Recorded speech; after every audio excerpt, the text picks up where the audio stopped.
Good afternoon, good morning, and in case I don't see you later, good evening. Busy news day. It has been a busy news day. Gotta get my news out there. You know, I would like to do this every day if I knew there were going to be news cycles that were this exciting. There's so much that happened today, which is a real contrast to yesterday, because yesterday was the slowest news day I can ever remember. In fact, the biggest news story ended up being fake news. It was this story that broke, and it ended up being, well, not so true. So today, different story. Totally different story. I'm going to go down my Twitter timeline and just read out some of the news stories that I've caught today. So first, big news. President Trump recognizes Jerusalem as the official capital of Israel. Not a big surprise. He promised that he would do that. And there are plans to move the embassy to Jerusalem. And the interesting wash-up from that is now the Czech Republic has said they are going to officially recognize Jerusalem as a capital. And Israeli news is reporting other nations are recognizing Jerusalem as the capital and considering moving their embassies to Jerusalem. So Trump is leading the charge on this, and I think we're going to see a lot of other nations follow suit, probably. So that's good news. And it does not mean that there is going to be war, and it doesn't mean that the Palestinian people won't have their own state. It just means that that Trump is following through on what Congress said they were going to do decades ago. Trump is actually doing it. So, good news there. Well, for some of us, we like that. The House tried to impeach the president today. Did you know that? There was actually a House vote to move forward on impeaching President Trump. And it failed miserably by a vote of 364 against and 58 in favor. All those voting in favor were Democrats. and some of them are probably going to be up for re-election next year. So we'll see how that works out for them. Their failed attempt to impeach the president went down in flames. I don't know, just amusing, silly things that they do. What else is going on? All right, True Pundit. This is Thomas Paine. True Pundit broke a couple of stories today. Number one is that Al Franken is going to resign amid this sexual scandal. There are more people coming out, more women accusing Al Franken of, inappropriately grabbing them and things of that nature. And today, a lot of people in the House and Senate came forward and said he needs to step down, he needs to resign. So True Pundit is saying that he is going to be resigning tomorrow. We'll see if that turns out to be true or not. So that's a news story. The other news story that's interesting that True Pundit broke, Thomas Paine has been tweeting about this for a couple of days. He said there's a big story coming. And he even tweeted out last night, I have a dead man switch. So if you try to hurt me or kill me, this story is still going to publish. The big story is he has been doing research in the FBI. Thomas Paine is former cop. He has a lot of, True Pundit is actually run by former law enforcement officers. They have a lot of connections in the FBI. And whenever True Pundit publishes something about the FBI, I pay attention to it because it's usually very good information. He has good sources.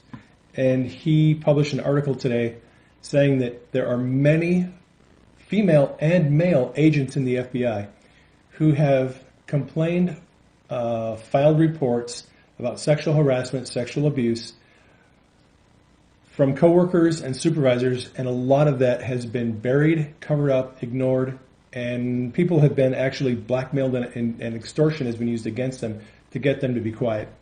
So that story is out there. We'll see where that goes. Christopher Wray, who is head of the FBI, has a big job in front of him to clean that department up. Let's see. The concealed carry national reciprocity bill passed the House. And it is going on to the Senate. That was another thing that the president promised. He said, I'm going to support a national reciprocity for concealed carry. And that is going on to the House. If that passes, that will be, I think very good.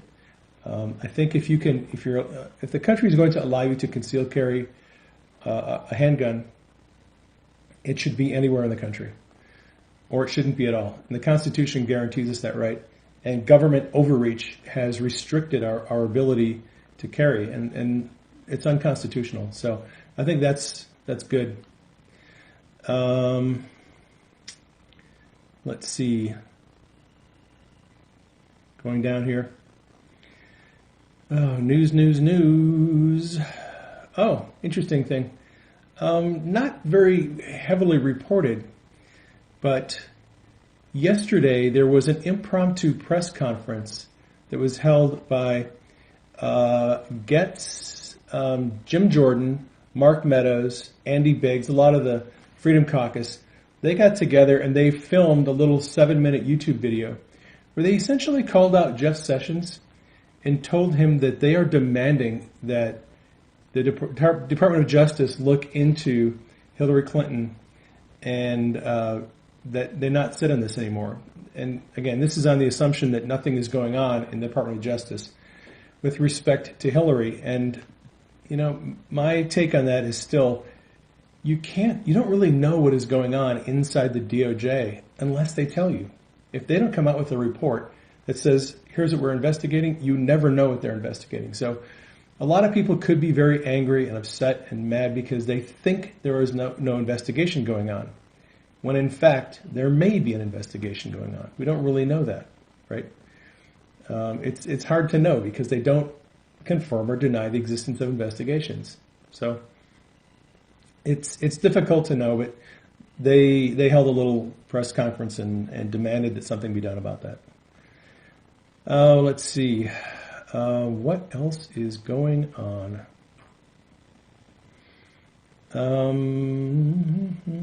Just looking over my timeline here. That is kind of the biggest breaking news. Chuck Grassley just called out in the Senate. And look, here's something to think about. Last month,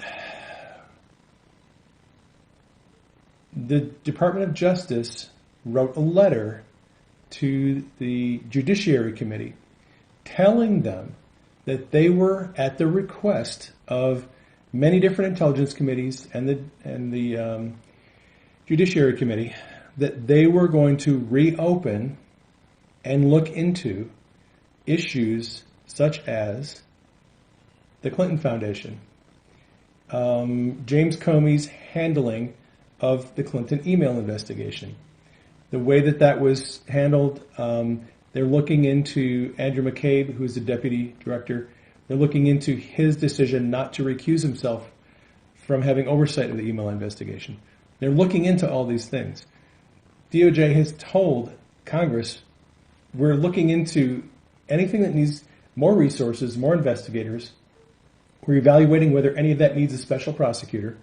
So I don't quite understand why people are having all this heartache over this idea that the Department of Justice isn't doing anything. They said a month ago they're looking into all of this.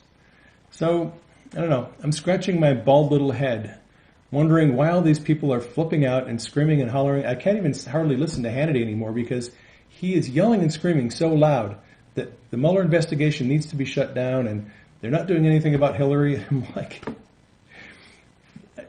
do you honestly think that going on Twitter and screaming and hollering for the Mueller investigation to be shut down at this point in the game is going to actually make that happen? Do you expect that if 20,000 of us get on Twitter and scream and holler that the Mueller investigation needs to be shut down, that tomorrow morning Robert Mueller is going to make an announcement that he is shutting down his investigation because he can't take the pressure from people on Twitter anymore, and he's going to confess that he was wrong to start it in the first place, and all the people on Twitter were right. And yeah, I'm going to shut down my investigation because it's a sham. I mean, do people actually think that that's going to do anything? I do not understand the mentality of people screaming and hollering. This is the middle of a Department of Justice special counsel investigation. Nobody from the outside screaming and hollering is going to make that thing shut down. It isn't going to happen. Getting red in the face, getting your blood pressure up, having a stroke, having seizures over what Mueller is doing isn't going to change it. What will change it is prayer. If you want to do something about Mueller's investigation, get on your knees and start praying. And that may actually change what's going on. Screaming and hollering on Twitter about it, I don't know if it's going to make a whole lot of difference. But be that as it may. The Mueller investigation is taking some interesting turns. There's all this information coming out now about his investigators who are showing obvious anti-Trump bias. Now, here's another thing I just don't understand. We have known from the beginning that Mueller was stacking his team of investigators with Hillary Clinton Democrat supporters. We've known that. That is not news. Okay? That is one of the reasons why people who originally thought Mueller may be a good guy, they started to think, okay, Mueller's a bad guy because he's stacking his team with obvious Hillary supporters. Okay, that's not news. And that's why a lot of people thought and still think that Mueller is a bad guy. Well, so now we're getting text messages and we're getting information that they're sending emails back and forth saying, oh, they're just obviously showing their partisanship and their favor towards Hillary and their disdain for Trump. Like, that's news? You didn't know that? I don't know. I find it incredibly, amusing that people are just outraged and shocked over this stuff, that we've known this forever. So, again, it's easy to look at those things and get distracted from what's going on behind the scenes that I think is much more important. And I'm going to talk for the rest of this message about the things that I think are much more important. All of that stuff, in my mind, is distraction. It's just distraction. It's people wanting you to click on their articles, click on their websites, and all this other stuff. And to me, it's all distraction. It's just getting people ramped up and getting them all angry over stuff. And it's stuff that doesn't really matter. And so let's talk about some things that do matter. And speaking of Mueller's investigation, okay, Hannity probably is acting. All right, you have to realize Hannity is trying to get ratings. He's trying to sell. He's trying to promote things. He's trying to get the Fox brand to get people to tune in. So all of that hysteria, there's a little bit of theater involved in that. Hopefully you know that. All right. But to me, I find theater annoying if it's bad theater. Look, if it's good acting and it's well written and it's scripted well and there's good directing, hey, sign me up for it. If it's bad acting and if it's bad scripting, I have a hard time sitting through it. I especially don't like a bad script. I don't like a screenplay that isn't written very well. One of the biggest complaints, if you go to a theater with me and watch a movie, if there is a bad screenplay, I'm going to be on their case about it. That's just how I am. I don't like poorly written screenplays. So, let's go back to Mueller and his team and the fact that they're being outed as Clinton supporters and biased. Now we knew that. But what's interesting is there's two layers to this onion. There's the first layer, which says they are biased and they're partisan and they're not objective. And how can they investigate fairly? Okay, that's the first layer. The second layer, which is the one I'm interested in, says, where did the information come from? Who is picking up the phone calls, the text messages, and the emails between these people? Where is that information coming from? So when I see this kind of information coming out, I think, okay, who's leaking? How did they get the information? Where did it come from? And what's their agenda? That's what I'm looking at. I'm looking at the deeper layer of the onion. So, and this information, text messages, phone calls, and email, is raw information. It's raw data that is collected by the National Security Agency, NSA. Okay? They're the ones who scoop up all of your data and compile it on these supercomputers. Okay? So I start to ask, exactly, the president is the one who has access to this information. Because the president and Mike Rogers, well, they probably have coffee together once in a while. Unlike the president and Jeff Sessions, who are not allowed to have coffee. Mike Rogers, NSA, and Trump, they can have coffee all they want, and they can talk about stuff. They can go into a skiff, and Mike Rogers can show Trump all kinds of classified raw data, phone calls, emails, right? Rogers has the ability to do that. If you did not see my scope yesterday and the day before, I think this is the third scope in a day. I've been talking about Mike Rogers, the NSA, the data, and what are they doing with it, okay? And Pompeo encourages it. Pompeo came out and said, you know what? No one liked Trump tweeting at first, but we're actually learning about about other nations and their agendas by how they respond to Trump's tweets. So Trump's tweets are helping the CIA in a sense because Trump has the ability to get reactions from people. And you can look at their reactions and figure out what their allegiances are, what their belief systems are. And that's helpful for the intelligence community. So, Sundance scope. Yes, the Sundance scope. This scope, I'm going to focus on a thread that was started by Thomas Wichter and was picked up on by a fellow by the name, or could be a woman, I don't know, Galactic Red Pill. Both Wichter and Red Pill have some really good threads on intelligence and who is gathering the intelligence and what they're doing with it. So you're going to learn a little bit about intelligence. Now, I'm just going to start off with something for you to think about. And you're going to get some QAnon type questions here throughout the rest of this little thing here. I am not Tracy Beans, but you're going to get some questions to think about. Okay? So one of the questions is, let me give you several questions here. I'm going to make you smarter, right? Like Lee Stranahan. One of the questions is, why was Peter Strzok, I think his name is pronounced. Why was Strzok and Paige, I think her name is Paige, his mistress, girlfriend, why were they fired in August and we did not find out about it until the day after Flynn signed his agreement with the FBI? Why the delay? Why was a fairly high-level guy in the FBI, okay, who interviewed Flynn, who interviewed Cheryl Mills, who interviewed a lot of the players in the Clinton administration, who interviewed Hillary, who had his fingers in all of these things? Strzok was the one who received the Steele dossier and potentially paid for it. And by the way, the Steele dossier, let me talk about that. That's a rabbit trail.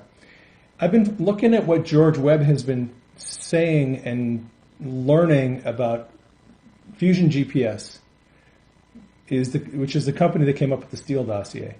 This is going to be bonus information. I'm sorry. You don't even have to pay extra for it. And if you don't like it, I'll give you your money back. But George Webb has been digging into Fusion GPS and what they do. And George believes, and I think he's right, that Fusion GPS is actually an FBI operation. In the same way that the CIA and the FBI have many operations to do different things to accomplish different goals. I suspect we're going to learn that Fusion GPS is an FBI operation. It's not an in-house FBI operation. They are like a contractor, a private contractor with the FBI. And what they do is they compile dossiers on potential trouble-causing, problematic people that the FBI needs to neutralize or slander or incriminate. And I'll give you an example. So George Webb has been digging into what Andrew McCabe has been doing for the last couple of years. George Webb and Andrew McCabe had a run-in years ago on a case involving this Muslim kid in Portland. And ever since then, George Webb and Andrew McCabe have had this problem, this difference of opinion. And I don't know how Andrew McCabe feels about George Webb, but George Webb has been investigating the FBI like crazy. He has a lawsuit against him now. So George Webb has theorized that Fusion GPS has people who compile dirt, compile information, data, names, times, dates, where they live, who they had an affair with, what they were fired for, all this information. Some of it's true, some of it's not. They compile a dossier on a lot of different people, and they hang on to that data. And then, when the FBI needs it, they have the information available in a dossier. They give it to the FBI, and the FBI uses it in its case. And there's an interesting... okay, so let me go into Peter Strzok and his girlfriend, Paige, I think her name is. They work very closely together. They both work under Andrew McCabe. They are in his little tiny inner circle, and they seem to be involved in all of the dirty work that McCabe has to do. McCabe doesn't necessarily want to get his hands dirty. He doesn't want to incriminate himself, so he has other people doing his dirty work. And they are two of the people, and they seem to be joined at the hip. When George Webb has been following their activities, they're always together. So what George Webb has theorized is this. When they go and they have to get some information from someone, or they're working on a case, they go and they interrogate people. They will go and get evidence. They'll go do whatever they have to do. They don't necessarily always get a warrant in advance. They go and do their work. They find out what they need to get as far as the information goes. And then they go to a judge and get a warrant retroactively dated before the event. And they use the dossier, information from a dossier that they get from Fusion GPS, to go to the judge, who is probably bribed. They get a warrant post-dated or predated, and that covers their tracks. So that way when they have to go to court, they have a warrant that is signed by a judge before the fact, although it was actually signed after the fact. And they have information in the dossier that supports the warrant. And George Webb theorizes, this is an allegation, and we don't know anything about this, whether it's true or not, but Webb theorizes that Fusion GPS is actually an operation that does this for the FBI, that they create dossiers, that they create a database that agents can then use to get warrants and to do whatever they need to do. So it's an interesting theory. It's an allegation. I have no idea if it's true or not, but it's interesting. It wouldn't, knowing what is coming out about the FBI, it wouldn't surprise me if that was true. It's a way for lazy agents to do the things they want to do and then get permission afterward. Is it legal? Heck no, it's not legal. and look, what is all the heartache right now between the House Intelligence Committee, the Judiciary Committee, and the FBI? What is all the heartache over? It's over Fusion GPS. The DOJ and the FBI do not want to talk about Fusion GPS. They do not want to give records. They don't want to give any information. They don't want to talk about it. And they're even risking being held in contempt so that they don't have to give up that information. If they do not want to give up that information about Fusion GPS, there is something very, very crooked going on with Fusion GPS. And I suspect that George Webb is onto something. Okay? There's a reason why they don't want anyone to know about Fusion GPS. So, it really is all about the information. It's about who has the information and what are they doing with it.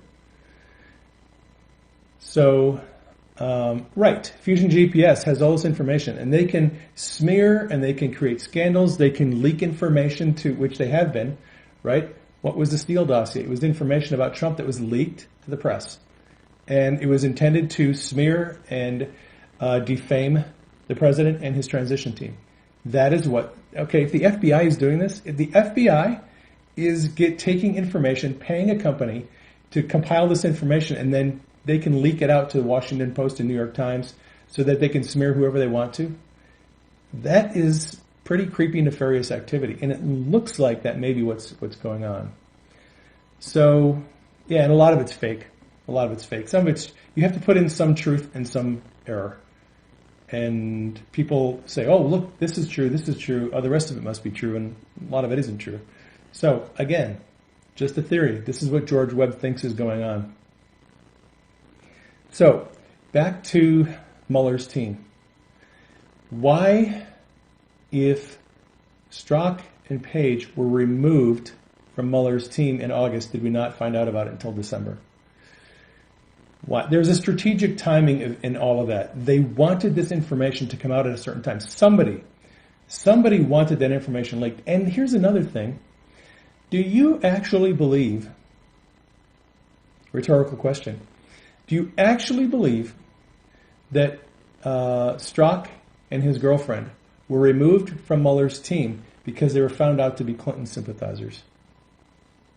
I don't buy that. I don't buy that because everyone knew they were Clinton sympathizers. Why would you remove somebody from a team just because they were Clinton sympathizers? That does not make sense to me. That doesn't pass the sniff test. There's something else going on. Would you like to know what it is? And you probably know this already. All right. What would you say if I told you that Peter Strzok was removed from Mueller's team because he leaked classified information about the Manafort takedown of Manafort's house to the Washington Post before they did it? Because that is what happened. Strzok leaked information the morning that they were going to do the raid on Manafort's house. Strzok leaked that information to the WAPO. That is why he was removed from Mueller's team. Because he leaked classified information. There was information in the Washington Post article that was classified. It was in a sealed, it was sealed, that they were going to do the raid. And somehow it got out to WAPO. And Strzok was the one who leaked it. And I would imagine that's really why he was removed from Mueller's team. Because he was a leaker. Which now goes on to ask the question, why is Mueller's team leaks out information about Manafort's indictment the Friday before he appears in court? And that's okay. But when they leak out the information about the fact that they're going to break into, or not break in, but do a search and seizure in his house, and that is leaked, one of the team members is booted. Apparently some leaking is okay and some leaking isn't, unless there was retribution or punishment for the leaker who leaked the grand jury information. And we don't know that. But it is all about the leaking. Hang on. I'm going to play a clip for you to get this going. Listen up. Someone you'll remember.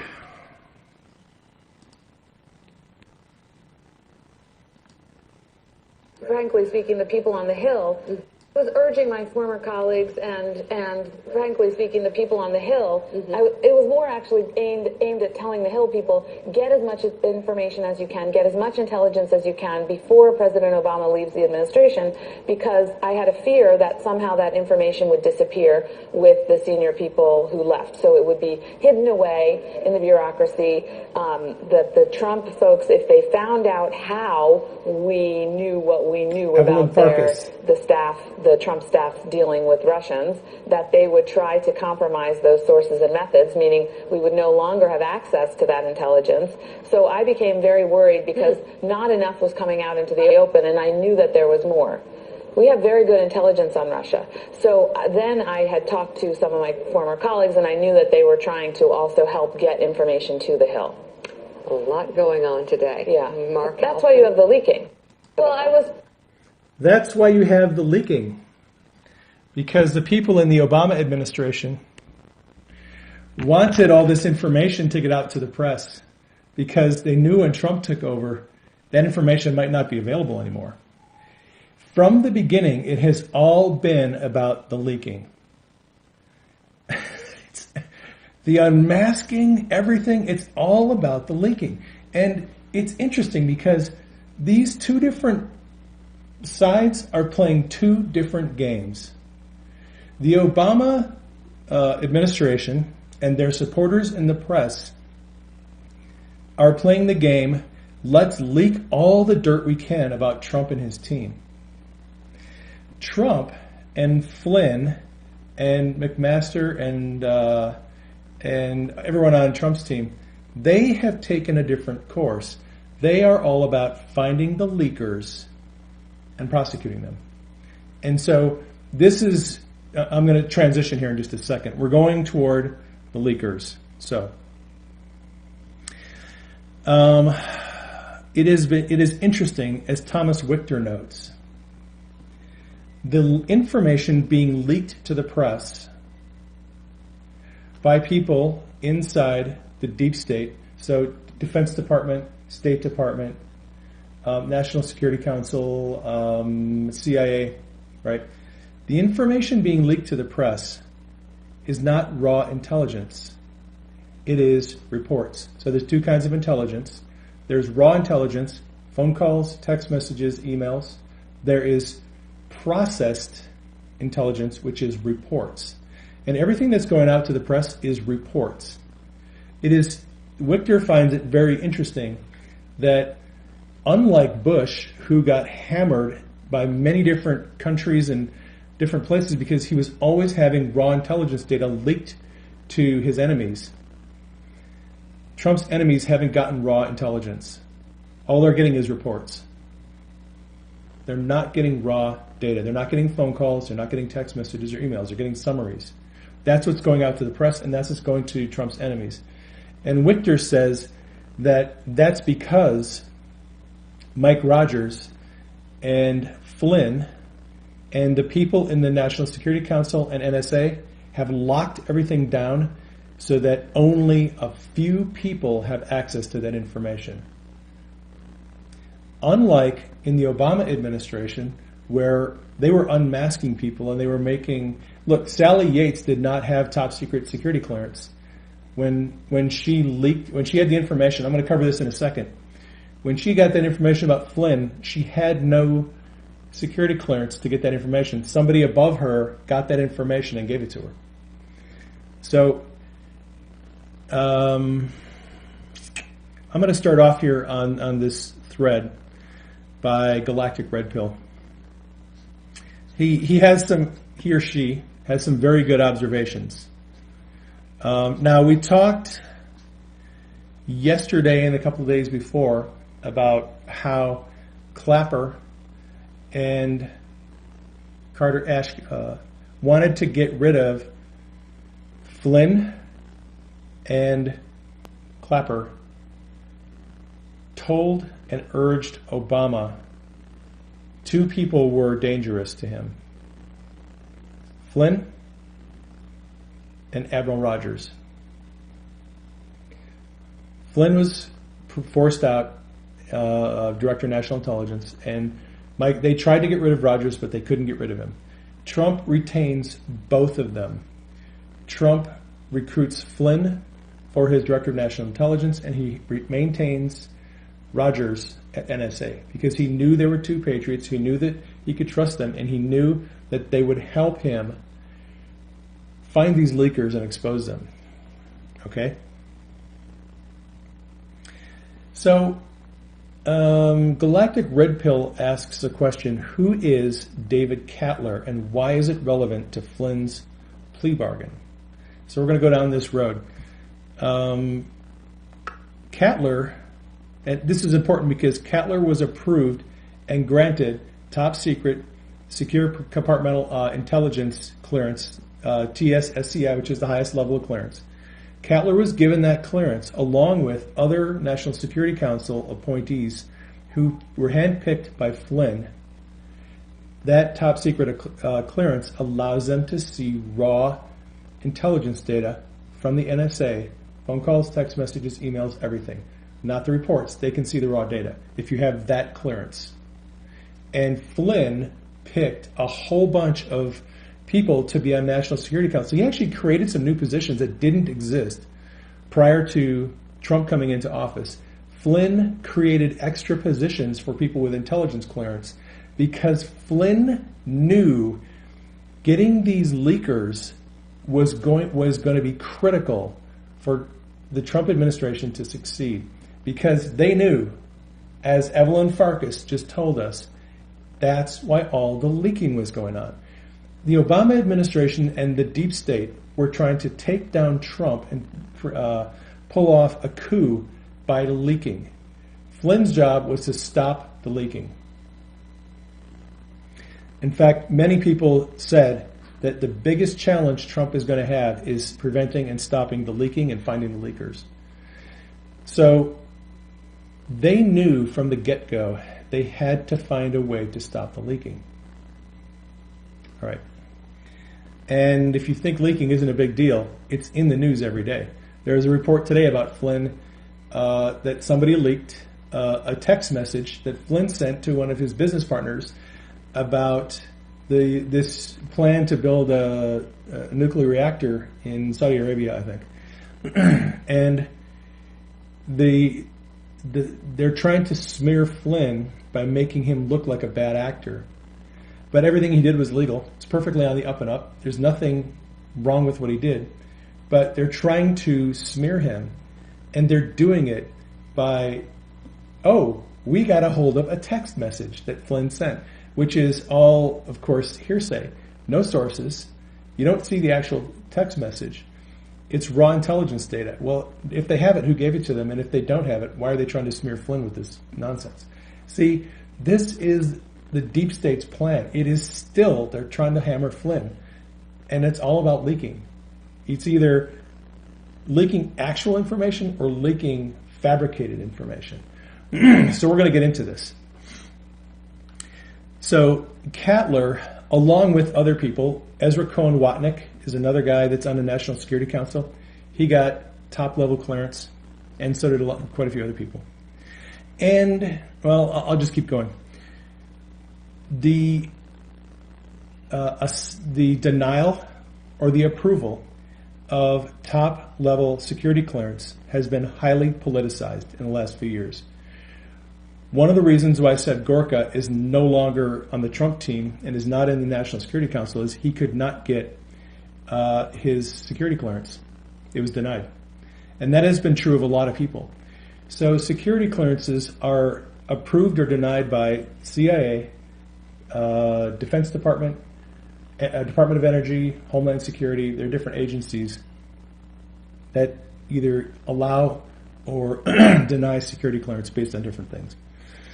And it's been highly politicized. And one of the complaints that's going on is that there's a suggestion that some of Trump's people have been denied security clearance as a way to hamstring Trump from getting people in places where he needs them so that they can take out the leakers.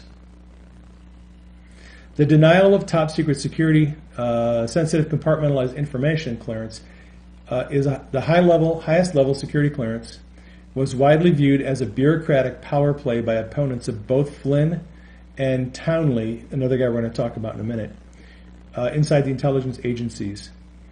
Angelo Codevilla, an intelligence expert, said the denial of clearance was engineered by the CIA and came despite Townley's holding of a high-level clearance for many years when he worked at Defense Intelligence Agency. The clearance denial drove Townley out of the White House National Security Council staff. The top-secret SCI clearance grants a holder access to special intelligence such as information obtained from foreign recruited agents and electronic communications intelligence. And then he links to an article in the Free Beacon about the politicization of the denial and approval of security clearance. All right. Dave Cattler was hired February 2nd, 2017, 11 days before Flynn would resign. So he was put on National Security Council by Flynn 11 days before Flynn resigned. And just to let you know in advance where this is going, Flynn knows that he's going to be resigning. He is putting people on the National Security Council he can trust who are essentially going to be his surrogates, people who are going to help Trump, and they're going to have the clearance and the loyalty that they need. Flynn is like, look, if I'm going to fall on a sword, I'm putting people in place who are going to do the job that I need to do. They're going to replace me. So Cattler was put on the National Security Council. He got the top secret clearance. And Flynn steps down February 13th. On February 20th, a week later, McMaster is hired, and he immediately starts getting rid of the people that Flynn appointed. So McMaster, coming in as Director of National Intelligence, is going to hire his own people. He starts getting rid of people, all right? And they're not fired, they're reassigned. Interestingly enough, one of the people he could not get rid of is Ezra Cohen Watnick. Ezra Cohen Watnick is this 31-year-old guy who, he's a typical spook. There aren't any pictures of him. He's got virtually no footprint. You can't find anything out about him. No one talks about him. He is like typical, intelligence guy who's like no history, no nothing. You just can't find anything out about this guy. Well, the interesting thing about Ezra Cohen Watnick is, if I'm not mistaken, he's the one. There's a couple of interesting things about this guy. It's a great article. I put it on my Twitter feed called "The Man That McMaster Couldn't Fire." McMaster went to fire Ezra Cohen Watnick, and Bannon and Trump and several other people said, no, he's staying. You're not getting rid of him. And there was a little power struggle, and Ezra Cohen Watnick stayed. Everybody else was booted, but Ezra Cohen Watnick stayed, and he is a young guy who has he doesn't have a whole lot of experience in intelligence, but he is a true patriot, very supportive of President Trump, very supportive of his foreign policy. And Ezra Cohen Watnick is kind of seen as, he's a Flynn protege. He is doing the work that Flynn would do if he were still on the, able to help Trump out. So it's interesting to me to know that Flynn knew he was going, so he replaced himself and he put people on the Trump team who could do the work he would have done if he would have stayed there.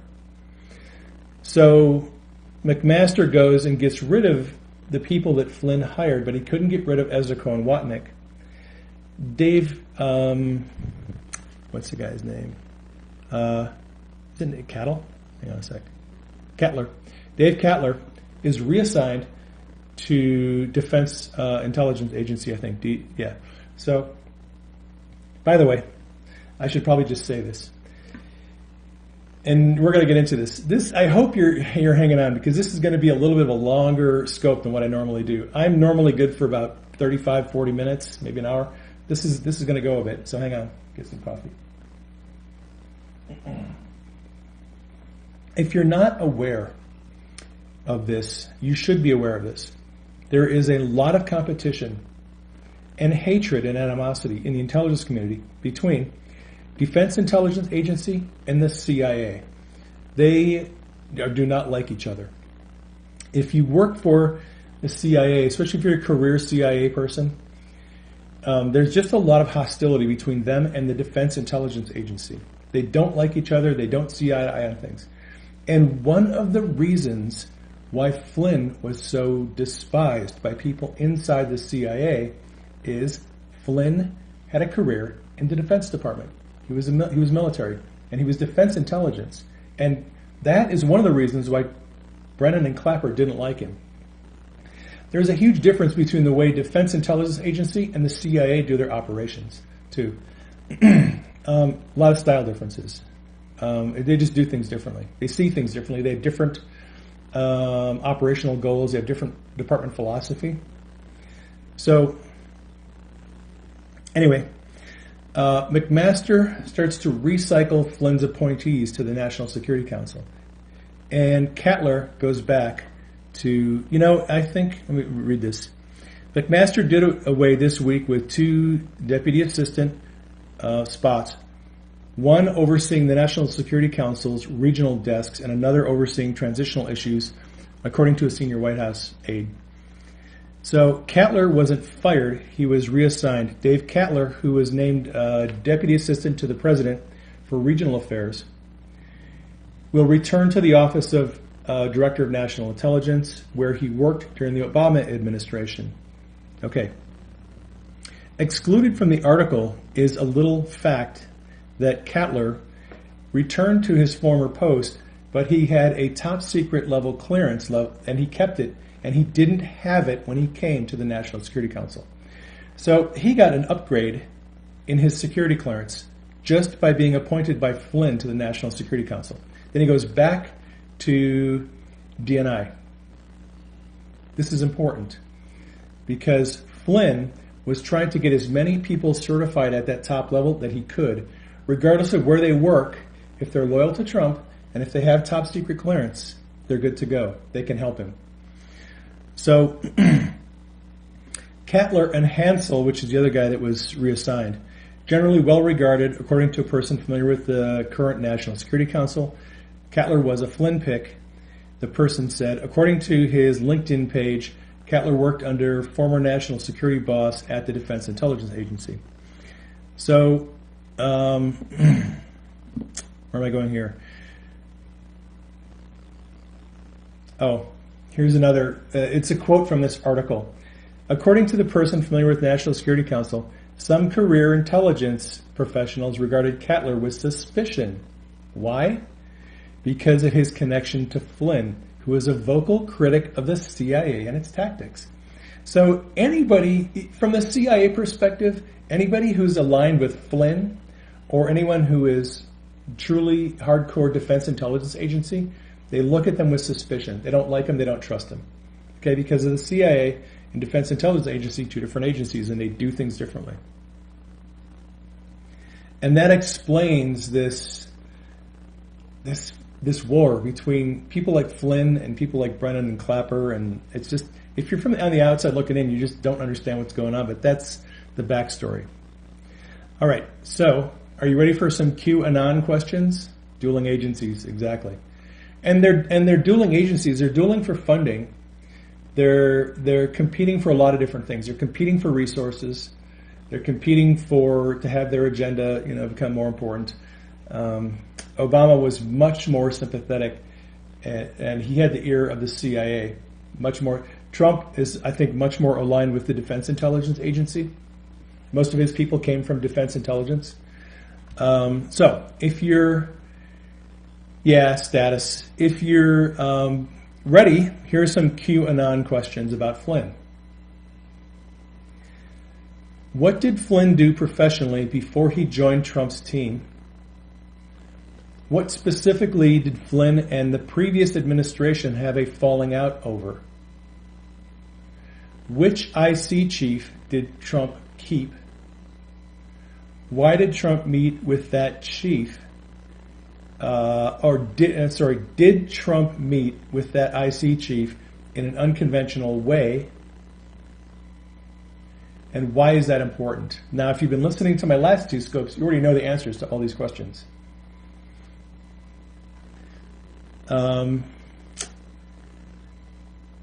Number 18. What was that IC chief's relationship with the previous administration? What specifically did the IC chief and the previous administration have a falling out over?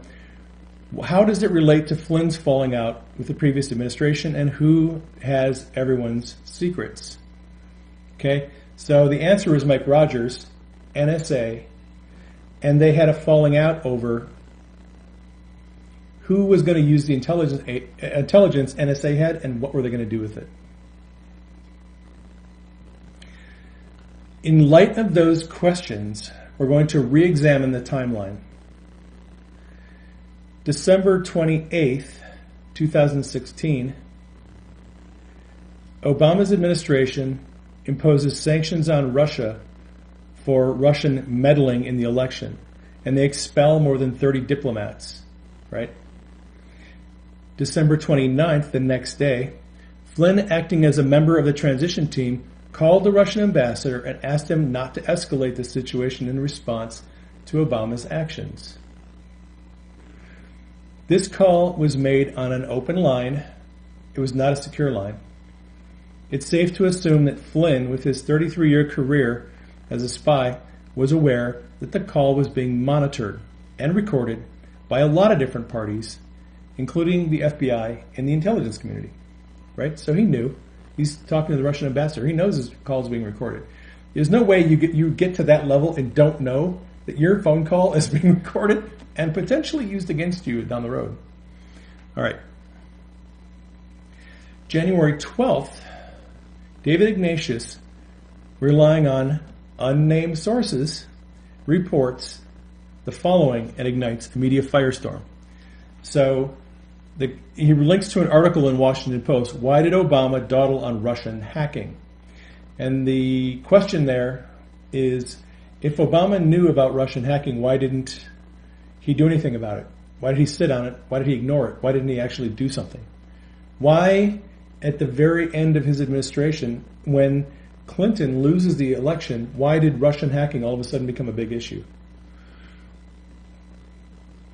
On January 15th, Pence goes on Face the Nation and describes the Flynn-Kislyak call as coincidental, not prompted by Obama's sanctions the day previously. He bases his conversation on a talk that they had the day before. The firestorm of speculation in the media intensifies. Pundits breathlessly write about what just might have been said in the call between Flynn and Kislyak. Pence is in the spotlight and is dragged through the mud as op-eds claim that he's covering for Flynn and Trump. Because people are accusing Trump of Russian collusion and people are going to accuse Flynn of lying. All right. So, January 20th and 21st, Trump is sworn in. Flynn he deploys his staff in the National Security Council who have clearances, and Trump immediately begins getting rid of people in the State Department and the CIA. Going as far as to give a speech at Langley where he joked about building a new CIA without columns. And I'll play this clip for you here. There was a lot of controversy when Trump visited the CIA because the perception in the CIA was Trump was hostile to the CIA, to the intelligence community. And so he goes into Langley and he goes into the CIA building, right? And all right, he talks about columns. And for those of you who don't know, the fifth column is any group of people who undermine a larger group from within, usually in favor of an enemy group or nation. So the fifth column is always considered to be kind of a nefarious group of people who are undermining the larger group's goal. And the CIA was kind of perceived as a fifth column in the intelligence community that had the goal of undermining the Trump administration. So Trump goes into Langley, into the CIA headquarters, and this is what he said. And he takes Flynn with him. Now, it's not bad enough that Trump goes into the lion's den, but he takes Flynn with him, and Flynn is hated by the CIA. because he's defense intelligence. So he and his buddy go marching into the enemy territory, right? And honest the media is. Now, I will play this for you. story, the retraction was, I love honesty. I like honest reporting. I will tell you, I'll play this final for you. time, although I will say it when you let in your thousands of other people that have been trying to come in, because I am coming back, we may have to get you a larger room. We may have to get you a larger room. Wait for it. And maybe it'll be built by somebody that knows how to build, and we won't have columns. Do you understand that? We get rid of the columns. No, I just wanted to really say that.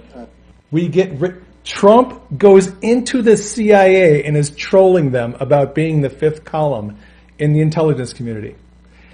That guy has cojones the size of church bells. I'm just telling you. Who does that? Only your president. All right. So, all right. Let's see. In hindsight, it's obvious Trump was trolling the CIA and trying to get a reaction out of them and trying to let them know, look, you can battle me if you want to, or we can, have peace and we can move on and we can transition. All right? So, moving on. On January 24th, this is 4 days after Trump is inaugurated, Flynn has his meeting with the FBI. Now, this is in the White House, evidently. Flynn has his meeting with the FBI, and what we're finding out now is Flynn didn't have an attorney, and it was Peter Strzok who kind of came over and said, hey, General Flynn, need to talk to you about a few things, And he had the legal right not to answer any of these questions. He didn't have an attorney. But he didn't do that. And he also knows that his conversation with the Russian ambassador was recorded, and there's transcripts available, and the FBI has it. So he knows he's being set up. He totally knows this, okay? But in this interview, he lies to the FBI, which he knows. Think about this. He knows that what he was doing was legal because the FBI has already said the conversation Flynn had with the Russian ambassador was not illegal. He was representing Trump. He was on a transition. Trump had already been elected, and his conversations were not illegal. So he knows that. It's perfectly legit. And he knows the FBI has the information. But he lies to the FBI about the substance because, for several reasons. Number one, if he does not lie about the substance of this conversation, he throws Pence under the bus. And, well, we're going to get into that in a second. I'll just keep reading. It's important to note here that Sally Yates did not have top secret SCI clearance, and she could not legally read the contents of Flynn's call unless Flynn's name had been unmasked and shared by someone in the Obama administration. Also note, Flynn was cleared of any illegalities with regards to the contents of the call itself. There wasn't anything illegal. There wasn't anything treasonous. There wasn't anything, espionage. If there was, he would have been charged by Mueller, right? But he wasn't. Okay, he pleads to process crimes, lying to the FBI, and we know that. And now, interestingly enough, I'll just throw this aside. Now knowing what we know about Flynn and Strzok, because remember, Peter Strzok was the one who interviewed him, and Strzok is now having his name sullied as a Clinton sympathizer, someone who was out to get Trump, a friend, a very close friend, and subordinate of Andrew McCabe.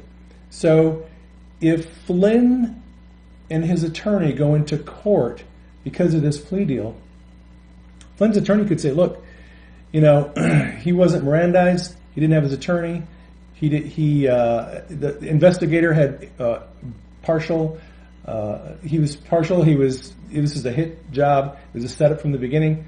Flynn could easily get out of these charges if he wanted to. He could change his plea, he could get out if he wanted to. The question is, does he want to? We'll find out down the road. Das vidanya, if you're asking if I speak Russian. So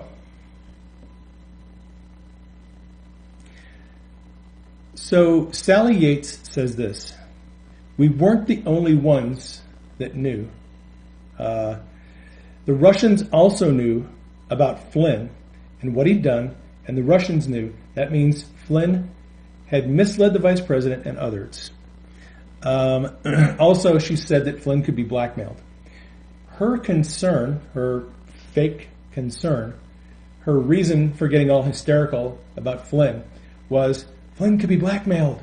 Oh my gosh, we have to get rid of him, because the plan from the beginning was to make sure the deep state, they wanted Flynn out. They didn't like him, they didn't trust him, and they knew that they were all in trouble if Flynn stayed on Trump's team. They wanted him to be damaged goods.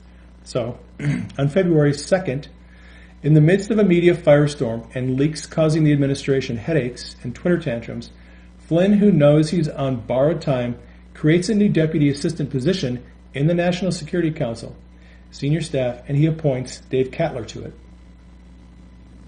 February 8th, 6 days later, Flynn denies the story to the Washington Post, saying the topic of the sanctions never came up in his call with Kislyak, which sets off another media firestorm. So Flynn lies about his conversation with Kislyak. February 9th, the next day, he backtracks a little bit and says, well, the sanctions may have come up in our conversations, maybe a little. So he changes his story slightly. All right. On February 13th, 4 days later, Flynn resigns officially because he lied to Pence and the FBI. Okay? But the damage has been done because Flynn already has his people on the National Security Council. He has people who have top secret clearance. He has people who have the ability to receive raw intelligence information from Mike Rogers. They're already in the intelligence community. He's got them appointed. He's got them their clearances. And now he can exit. And those guys can take off and do what they need to do. And he can exit stage right. So he resigns. And the people who have the intelligence, the clearances, they have them for 12 months. Your clearance has to be renewed, I guess, annually. I don't know. I don't have a clearance. But no, I'm not ex-military, for people who are asking. So why is this timeline important? Because by January 24th, we know that Flynn knew three things for certain. He knew his phone call to Kislyak was not illegal. They weren't, nor was he discussing sanctions. His phone call to the ambassador was being monitored and recorded. He knew that. He also knew that the administration was trying to plug leaks of classified intelligence to the media by members of the intelligence community. Okay. Now, it's entirely possible Flynn knowingly lied to the FBI about something he knew that they already knew was a lie, because he didn't trust the FBI to keep his answer confidential. One possibility, but there's another possibility.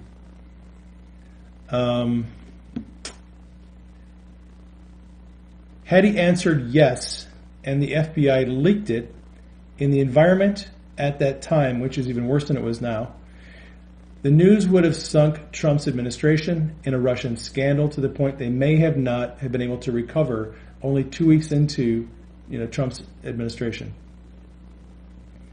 Trump might never have recovered Flynn's answering the question honestly about a conversation he knew was in no way illegal or treasonous.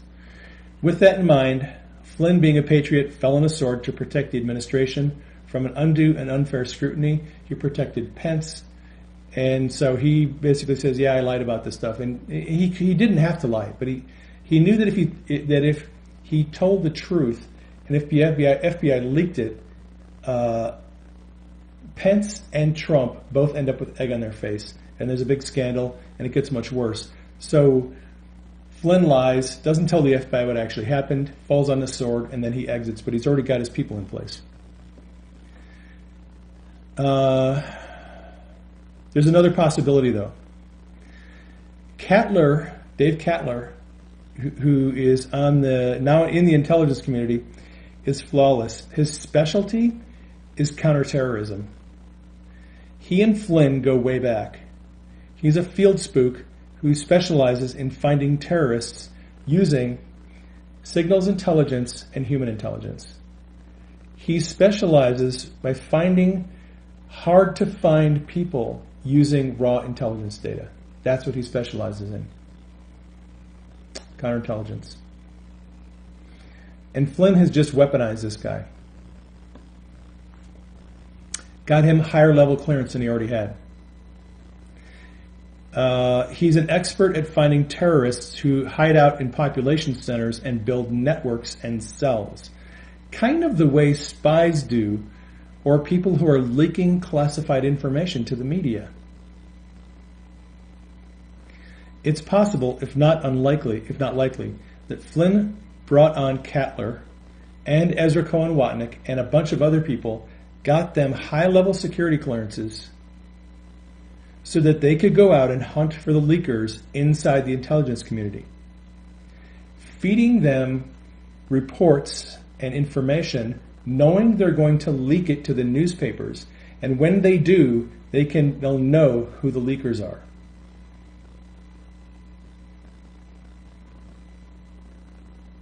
Remember, National Security Advisor is not confirmed by the Senate. Flynn was an outsider. He had just been torched by the outgoing administration, and it was time, and he was picked for the job. He was already a target before he even took the job, because the intelligence community knew Flynn had the ability to out all of them. They had to get rid of him, or he was going to get rid of them. The deep state and the people in the Obama administration thought their only way of surviving this is to get rid of Flynn, because Flynn is the one who has the information who can destroy all their careers. So it's a battle for the death. And Flynn knows that he has to fall on a sword, but he appoints people who can take over for him. So Flynn appoints Cattler for a period of time when he knew he'd lied to the FBI and they had the proof. This is all kind of going over the same information we already went over.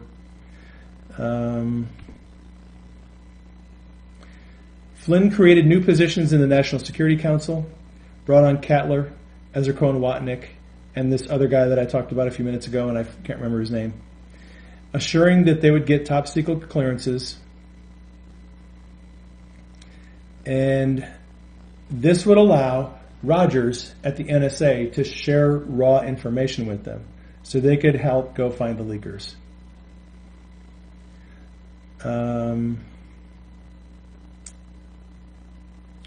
Let's see. I'm scrolling down here to see if there's any more helpful information on this thread.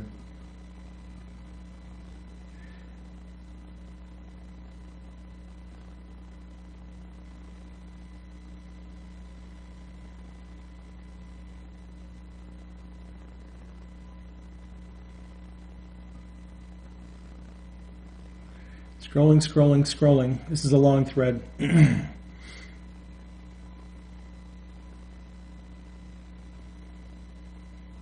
Oh, so he gets back to something I already discussed.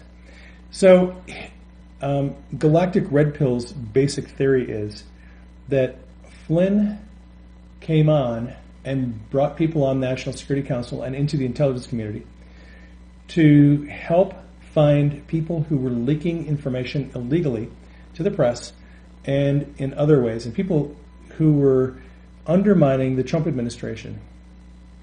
So his question is, has this strategy worked? Well, let's go back to the story that broke last week, which is that Mueller removes Strzok from his investigation. And why was Strzok removed from the investigation? Because he was leaking. Right? And where did that information come from?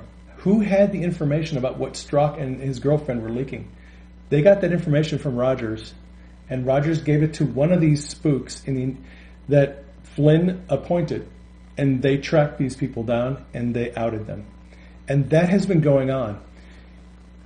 All throughout the year, you look at this, there are people who are leaking information, and Washington Post and New York Times think this is a game. Maggie Haberman thinks it's really funny to get information from the intelligence community and then put it out and have everybody know what's going on. The only problem is the leakers themselves are getting taken out because, well, you know, leaking classified information is illegal. If you're the leaker, it's illegal. And there is a question that has yet to be determined about whether it is illegal for the press to report it. Some people say that, and I've read a bunch of articles from legal experts on this question. Can the Department of Justice prosecute newspapers and journalists who report classified information that was leaked to them? Well, there haven't been any journalists who have been successfully prosecuted yet, but it doesn't mean that the DOJ couldn't prosecute them if they wanted to. They would have to take them to trial, and they would have to see how it goes. And there's some caveats you have to put in here. Number one, if the journalist does anything illegal, then they can be prosecuted. So if the journalist steals, if the journalist lies under oath, if the journalist perjures himself, if the journalist is involved in bribery or extortion, if the journalist does anything illegal in the process of reporting the classified information, then they can definitely be prosecuted. Whether or not they can be prosecuted just for publishing classified information is a gray area. Legal experts disagree. Some say it hasn't been prosecuted successfully, but that doesn't mean it couldn't be in the future. So it's not a cut and dry, clear issue about whether journalists and newspapers can be prosecuted. Sessions could try to if he wanted to. And when he was asked over the summer, would he rule out the possibility of prosecuting the press, he said, I won't rule it out. I'm not going to say that I won't do it. And look, Sessions has told these leakers on multiple occasions, if we find you, you are going to be prosecuted. Sessions has warned them. And some of these leakers, I don't know, they either think Sessions is sleeping or they're not taking it seriously. They're continuing to leak this information. And I have a feeling that a lot of them are going to be arrested and prosecuted. The soft coup. So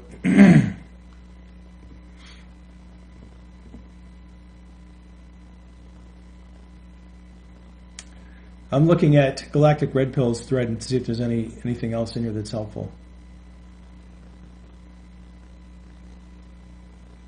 So he says, the people briefed on the case said that the transfer, Strzok was transferred to Human Resources after he was fired from Mueller's team. People briefed on the case said the transfer of Strzok followed the discovery of a text message in which Strzok and a colleague reacted to news events like presidential debates in ways that could appear critical of Trump. In other words, precisely the kind of raw intelligence that the NSA collects on every one of us every day. Precisely the kind of intelligence Flynn's spooks like Cattler and Ezra Cohen Watnick have been given the clearance to see and authorize. So Galactic Red Pill is taking the view that this is evidence that what Flynn has been trying to do all along is working, and we're seeing the fruit of it right now.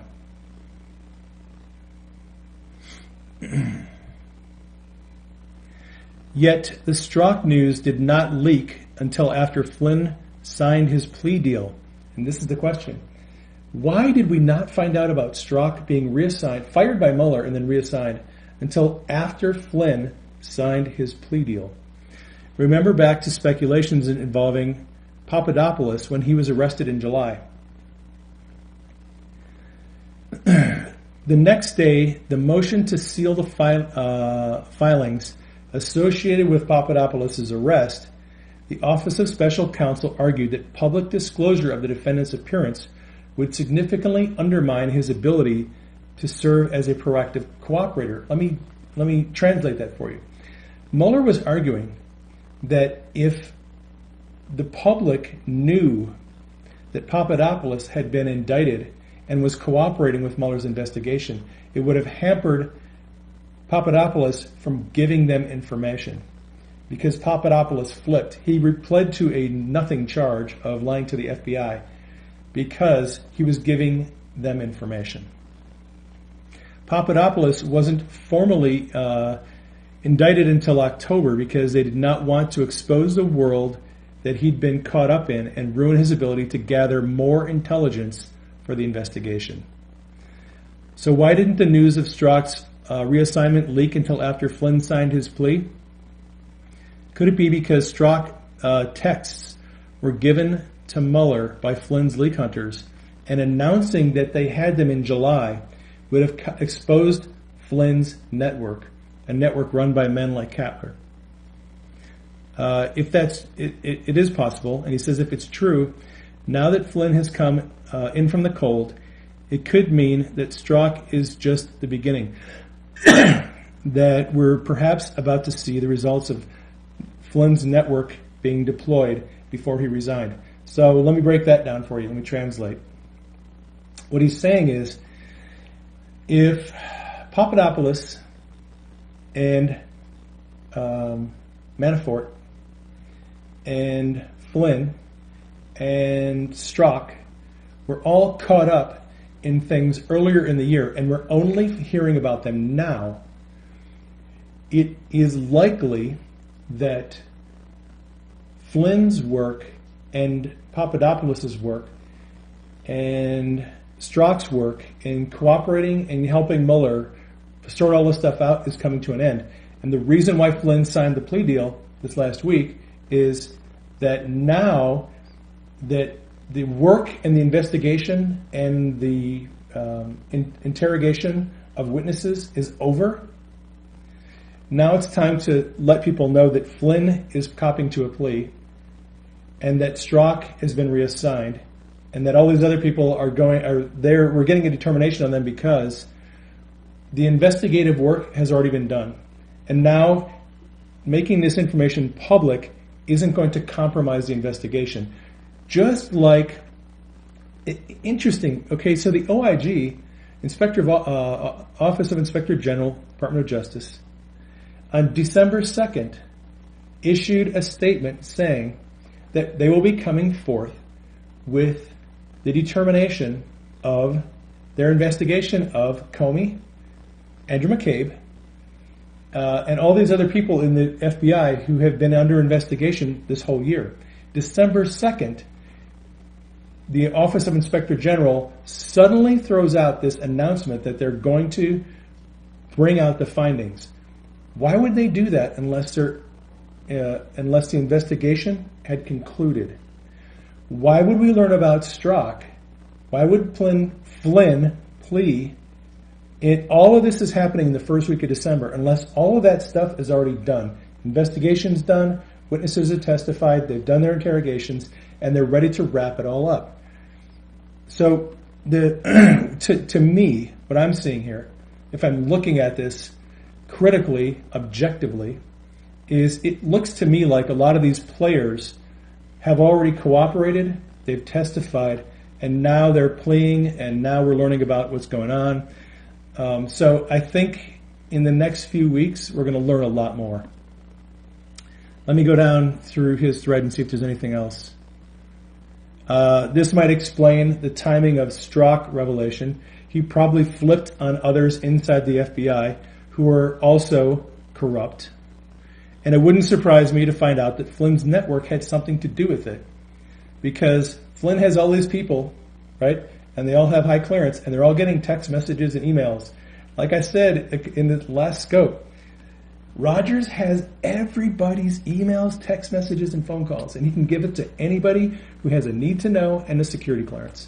And the need to know is simply you're part of the intelligence community and you're trying to rat out these leakers, and the security clearance, Flynn made sure that they got the security clearance they needed.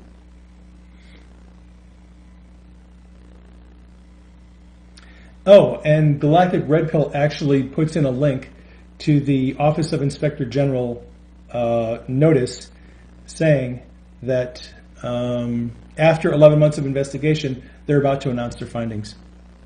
And that is the end of the thread. So I hope you found this helpful. And I hope that when you read these news articles in the future and you see these leaked information coming out in Washington Post and New York Times and all these other places, consider the fact that although people who are leaking the information think they're getting the upper hand and they think that they are helping out their team, most of them, many of them are going to get caught and are going to get prosecuted. And so I always look at where did the information come from, where did they, who leaked it, what's their agenda, and what is going to happen to that leaker. Because if you think that these leakers are just getting away with all this stuff, I don't think they are. I think Trump has set up some very strategically placed people in his intelligence community, and they're going after the leakers, and they're going to take them down. And you have noticed, I have noticed, that the leaking within Trump's team has significantly reduced over the last 4 or 5 months. There haven't been nearly as many leaks as there was in the first 6 months of his administration. So that is about all you know what? I've never had 400 people on a broadcast before. I want to thank you all for tuning into this. If you find this stuff interesting and you'd like me to continue doing these scopes, I will go through these people's threads and I will do more of them. I find them very interesting. I'm learning a lot. I think it's good to look at other people's work and see how they piece things together. If you want me to do more of these, I will. Follow me on Periscope and follow me on Twitter, and then you'll get notifications. Hopefully, if Periscope fixes their app, you might get a notification when I go live. I'll do more of these. I like doing them. They're fun. I just have to make sure I have water around so my throat doesn't get dry from talking so much. But I want to thank you all for joining me. It's been insightful. I appreciate the support, and I'll catch you on the next one. I'll keep doing these since a lot of people are interested in it, and just look for the notification. And keep the president in prayer. All right? Cool. Thank you, guys. I love you. Take care, and I'll catch you on the next scope.